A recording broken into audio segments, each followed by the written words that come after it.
This is Plant-Based Briefing. African American Food for Life instructors transform the health of their communities. From the Physicians Committee for Responsible Medicine at PCRM.org, and I'm Marian Erickson, and this is the curated content plant-based podcast, where I research and get permission to share a variety of articles on plant-based and vegan topics in about 10 minutes or less every weekday. And today's article is from the Physicians Committee for Responsible Medicine. They're a nonprofit founded by Dr. Neal Barnard, and they combine the clout and expertise of more than 12,000 physicians, dietitians, and scientists, and almost 200,000 members worldwide.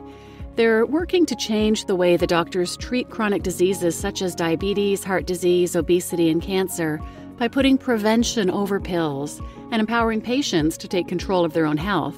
And since 1985, the Physicians Committee has been working tirelessly for alternatives to the use of animals in medical education and research, and for more effective scientific methods. So now let's get to today's plant-based briefing. African American Food for Life instructors transform the health of their communities by the Physicians Committee for Responsible Medicine at PCRM.org.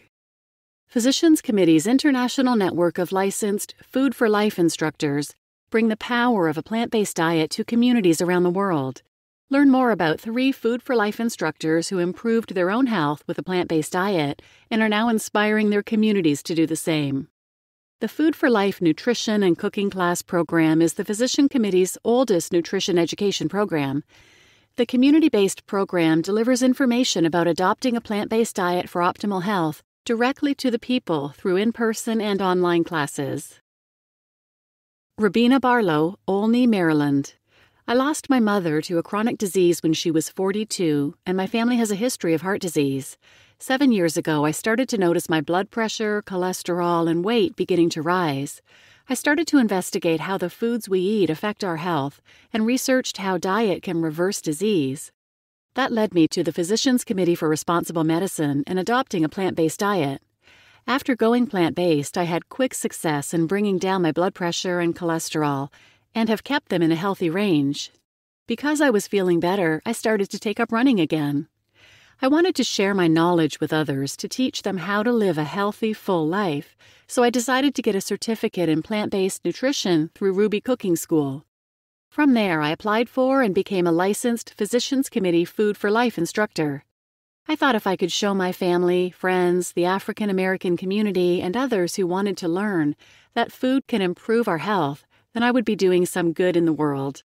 I enjoy teaching others how to do for themselves and how to make healthy food choices, which make them feel better and feel that they are in better control of their health. I've seen people change their approach to eating, exercising, relaxing, and sleeping. Dennis Jones, Arlington, Virginia. After leaving the Marines, I gained weight, had high blood pressure, and was pre-diabetic. After a year of eating vegetarian, I lost the weight but soon went back to my old lifestyle. Soon after, I almost had a heart attack, and doctors told me I would need a stent. I decided to go back to eating a plant-based diet and began to manage my symptoms. However, animal products slowly made their way back to my diet, and my health problems came back too. I was told I would need a double stent or bypass surgery, but both options did not have an optimistic outcome. Deciding to make the change for good, I took a 21-day plant-based challenge and found the Barnard Medical Center and the Physicians Committee.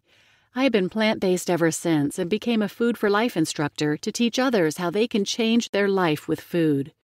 One of the things I enjoy most about being a Food for Life instructor is receiving the emails or calls thanking me for helping them learn new skills and learning that plant-based eating tastes great, that their family loves the food, and that eating this way can be quick and easy. And Dr. Rhonda Coleman, DAOM, Aurora, Colorado. Over the years, I've attempted many levels of vegetarianism: pescatarian, ovo-pescatarian, ovo-vegetarian, and just plain vegetarian. I had difficulty maintaining any of those diets, or rather labels, because I had no real motivation to uphold such a lifestyle. I now follow a whole food, plant-based diet, and I have seen the benefits firsthand. In my first few weeks of studying traditional Chinese medicine, my education confirmed that I had an intolerance to dairy products, and I suspected the same intolerance was present in my then 10-month-old son. In the first week of changing my family's diet, my son's eczema completely cleared. As a physician, I'm also very aware of how much more energy I have, how much clearer my skin is, and how much more regular I am when I do not consume meat or animal products. When I counsel patients, I remind them that food should increase energy levels. Feeling tired after eating can be an indication that the food consumed requires the body's energy reserves to process, and that food may be incompatible with their system. I also tell them that if they note any discomfort after eating, especially bloating and/or gas, to consider an evaluation of their diet.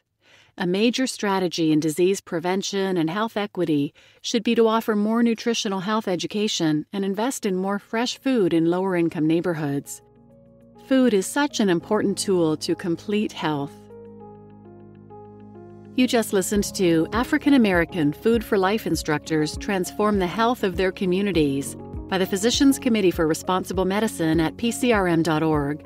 And I'm your host, Marian Erickson, and this is Plant-Based Briefing. And as always, I'll have a link to the original post in the show notes, and I'll also post a link to the PCRM Food for Life information. I can't believe I wasn't aware of this and hadn't looked into it before, but this community-based nutrition education program looks amazing.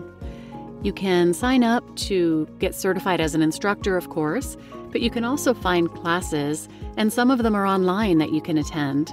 One I see looks like a 7-week program, and it's a total of $35 for literally life-saving advice.